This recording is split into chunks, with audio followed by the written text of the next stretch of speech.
Welcome back. You're still locked in at your Feel Good Breakfast Show. And now the COVID-19 pandemic has put a strain on our hospitals and the ability to supply oxygen to the patients that truly do need it. And now, more than ever, with the severity of the second wave, hospitals are truly feeling the pressure. But thanks to the humanitarian work of the Gift of the Givers and various other stakeholders, hundreds of oxygen machines, a tool that has become essential in helping patients to breathe, have been donated to hospitals across the country. This being a result of the South African National Ventilator Project announced last year to develop non-invasive equipment to help in the current crisis. 12,000 oxygen machines are being distributed in total. That's a fantastic amount. Yeah, now the founder of the Gift of the Givers Foundation, Dr. Imtiaz Sooliman, is joining us this morning to tell us more. Doc, are you with us?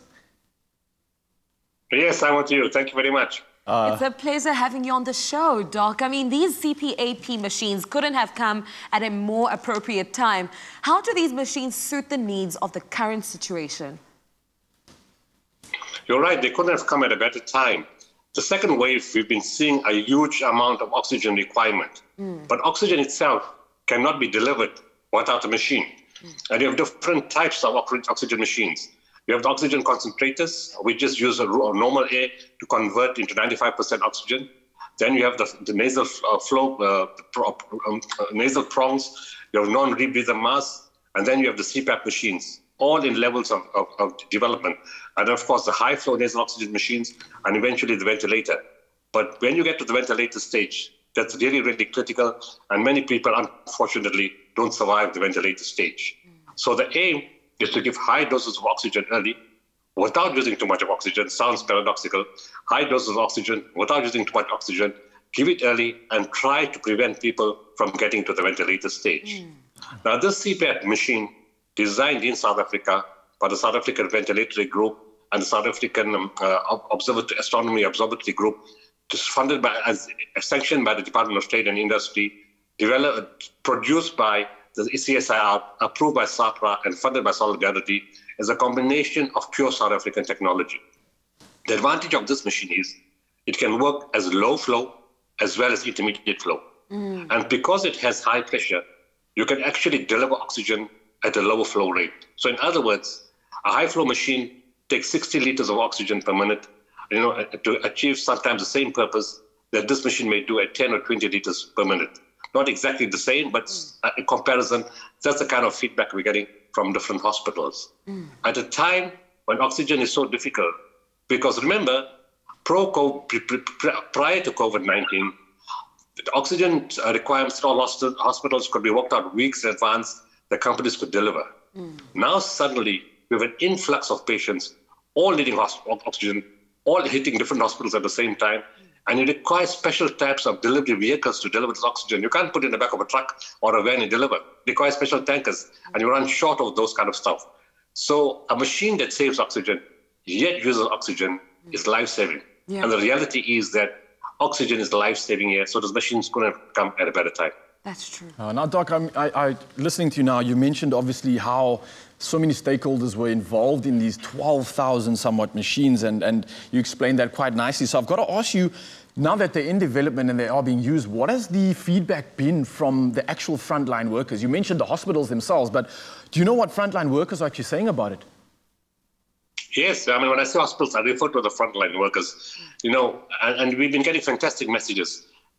First of all, they said it's a very simple device to use. They said it doesn't intimidate nurses. It doesn't use electricity, by the way. You just connect it to an oxygen source, so the machine itself doesn't use electricity. It's mechanical. It's not electronic, which is a huge advantage in Africa and in South African situation, especially in the rural areas. And the feedback we've been getting from many. Let's start off with the first feedback that we got from the CEO of Kala Hospital. Kala is a hospital in the Eastern Cape. And the CEO sent a message on a Monday morning 3 weeks ago. And he said, every Monday morning, me and my nursing staff, we get together and we count the number of dead that have arrived over the weekend. Wow. This is the first morning there is no dead. Everybody on the CPAP machine survived. This is the greatest thing that has happened to us. Wow. That's a public hospital. I get a message from Gateway, a private hospital, to a vascular surgeon, a friend of mine, a member of my team. She says, Doc, as I walk through the wards, every nurse stops me and says, thank you for these machines. These machines are now saving lives. A cardiologist from the same hospital came on the phone. He was sobbing. He couldn't speak, he cut the call. Sure. He sent me a voice note. He says, we've been seeing so much of death and so much of dying. I can't believe these machines have come. And for those people who give you the machines, you gave it for free, even to a private hospital. We can't salute you enough, and those people who made the machines and gave it for free. Thank everyone. We are saving lives now.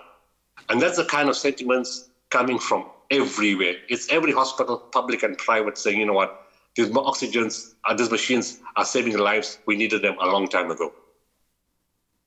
Wow. Thank you so much, Doctor, for coming on the show and sharing such great feedback, because the reality is the status of the hospitals in our country in this pandemic is scary. And those messages from the different doctors about counting the number of dead bodies, but now how this machine has helped them overcome those challenges is honestly heartwarming. So to you and your team and Can I make one more point? Sorry, one more point.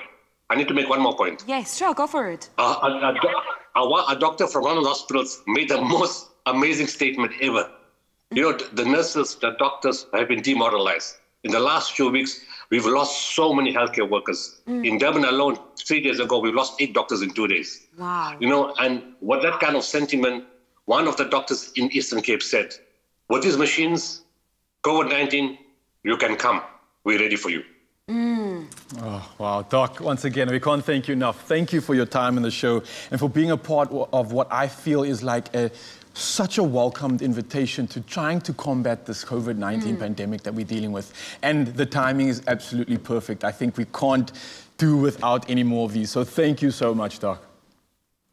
Pleasure. Thank you very much for the invite. What an incredible year. That's such a good story. I'm literally smiling thinking about how well this is going to work in our country. The fact that it doesn't use electricity, the fact that it's serving the nation. COVID-19, I think we're ready to combat this. Yes, please. So please head on over to their website, giftofthegivers.org. That's giftofthegivers.org. Because I'm sure they're also experiencing some shortcomings, and they do welcome public support as well. So make sure to head on over to see the progress of these machines on their website. But right now, it seems like we've hit the top of the hour, exactly 8 o'clock. It's time to have a look at the news headlines. Yeah.